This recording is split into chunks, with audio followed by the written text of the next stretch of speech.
Students, in today's class, we will try to understand what is the exact definitions of the redistributions of income.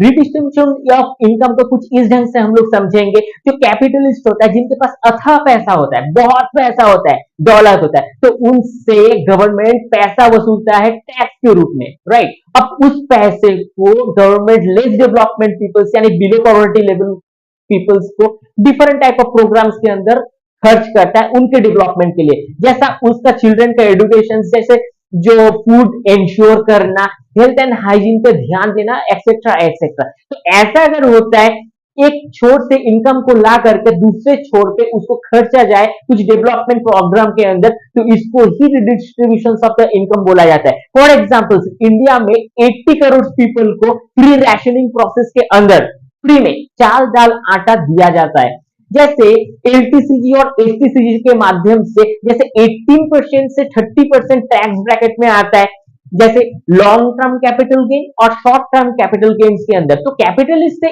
इस पैसा को, इस portions को ला करके जो गरीब है उनके ऊपर खर्च कर दिया जा सकता है। जैसे जो लग्जरियस कार होता है, रोल्स रॉयल्स होता है, बीएमडब्ल्यू, मर्सिडीज बेंज, यहाँ पे 160% से लेकर के 200% तक भी टैक्स दिया जाता है।